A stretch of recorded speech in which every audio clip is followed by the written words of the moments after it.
আসসালামু আলাইকুম। আমি সজল শিকদার ফ্রম বাংলাদেশ।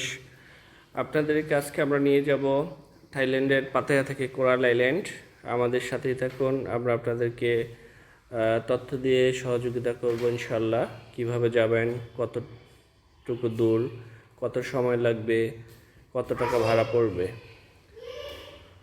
আলহামদুলিল্লাহ, আমরা পাতায়া থেকে কোরাল আইল্যান্ডের ফেরি স্টেশনে আমাদের ফেরি থামলো, আমরা এখানে নামলাম। তো আপনাদেরকে একটু বলে রাখি, আপনাদের পাতায়ার ফেরিঘাট থেকে আপনারা ফেরি পাবেন, স্পিড বোট পাবেন। আপনারা যেভাবে আসতে চান সেভাবে আসতে পারবেন। তো পাতায়া থেকে কোরাল আইল্যান্ডের দূরত্ব 7 কিলোমিটার, একটু হয়তো কম বেশি হবে। তো আপনারা এখানে যদি ফেরিতে পার হতে চান, পাতায়া থেকে কোরাল আইল্যান্ডে যেতে চান, তাহলে আপনাদের সময় লাগবে 30 থেকে 40 মিনিট। এবং যদি আপনি স্পিড বোটে যেতে চান, তো সেক্ষেত্রে আপনি আরও আর্লি যেতে পারবেন, অল্প সময়ের ভিতরে যেতে পারবেন। তো আসলে যারা বেশিরভাগ টুরিস্ট যারা যায় তারা ফেরিতেই যায়। ফেরিতে আপনাদের ভাড়া পড়বে 30 বাত। তো আসলে খুব অল্প সময় একটা জার্নি, আপনারা 30 বাত দিয়ে যেতে পারেন। এবং সেখানে নামার পরে আপনারা একটু বাম দিকে হেঁটে গেলেই আপনাদের সি বিচ এরিয়া। আপনারা যে দেখতে পাচ্ছেন, আমি আপনাদেরকে তুলে ধরতেছি আপনাদের সামনে। এই যে দেখতে পাচ্ছেন, ফেরিঘাটের বাম দিকেই আপনার সি বিচ এরিয়াটা। এখানে অসংখ্য সারি সারি চেয়ার বসিয়ে রাখা হয়েছে। টুরিস্টরা এখানে রেস্ট নেবে, সাগরে নেমে গোসল করতে পারবেন। চমৎকার সুন্দর ভিউ, আপনারা একটু মনোমুগ্ধকর পরিবেশে এখানে সময় কাটাতে পারবেন।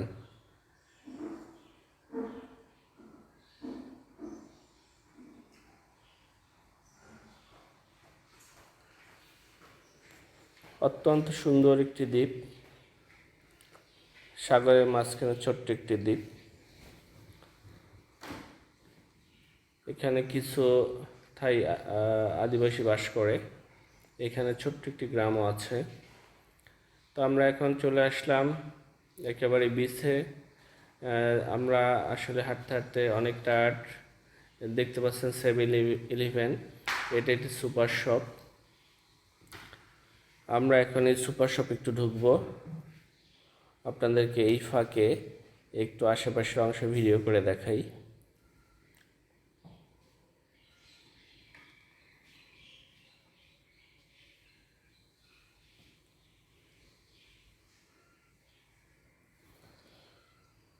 এটি হলো আপনার সি বিচের উপরের অংশ, ওয়াকিং স্ট্রিট।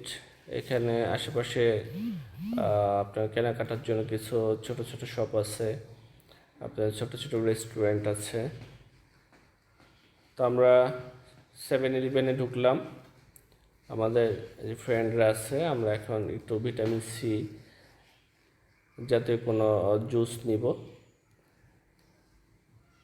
এখানে আপনার সুপার শপে 7-Eleven, এটি একটি বিখ্যাত সুপার শপ, থাইল্যান্ডের সমস্ত ছোট বড় শহরেই পাবেন। আমরা এখান থেকে বের হয়ে আসলাম। এখানে দেখতে পাচ্ছেন বারবিকিউ হচ্ছে, ছোট ছোট মার্কেট আছে। এখানে আপনার কিছু কেনাকাটা করতে পারবেন।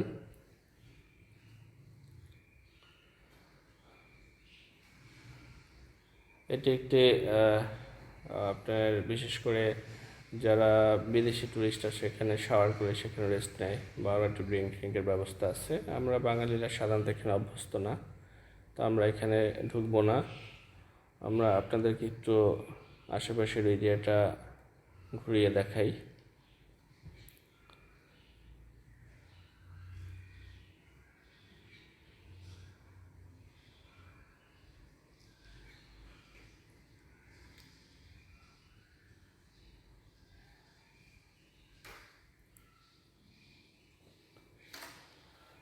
এখানের স্ট্রিট যে ফুডগুলো আছে অত্যন্ত সুস্বাদু এবং খুবই জনপ্রিয়।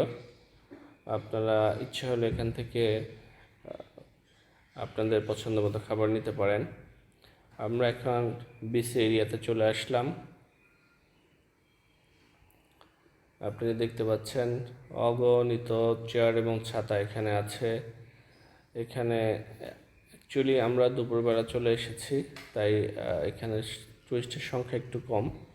আমরা ভর দুপুরে এখানে উপস্থিত হয়েছিলাম। তো আপনার একটু সাগরটা, সি বিচের এরিয়াটা একটু দেখে আপনারা দেখুন, অত্যন্ত সুন্দর নীল জলরাশি। যে কারো এখানে আসলে মন ভালো হয়ে যাবে ইনশাল্লাহ। অত্যন্ত সুন্দর পরিবেশ।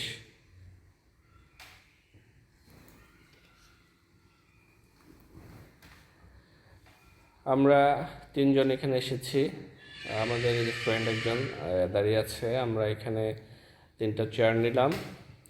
আপনাদের যদি কেউ চেয়ার এখানে নিতে চান তাহলে আপনাদের 150 বাদ করে দিতে হবে।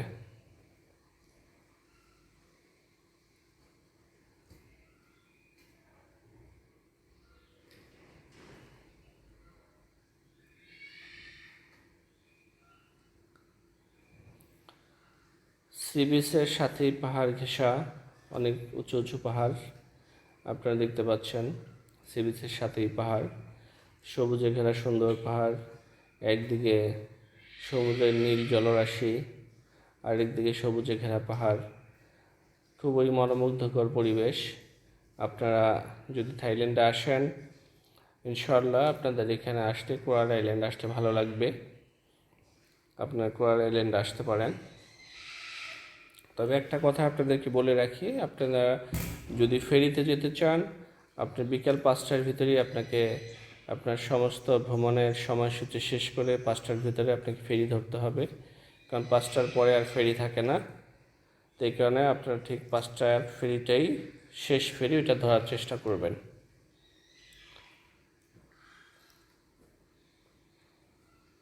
তো সবাই ভালো থাকবেন ইনশাল্লাহ। এরপরে আপনাদের মাঝে তুলে ধরবো ব্যাংককের কিছু স্মৃতি। আমরা ব্যাংককটা আপনাদেরকে ঘুরিয়ে দেখাবো। আমাদের সাথেই থাকুন।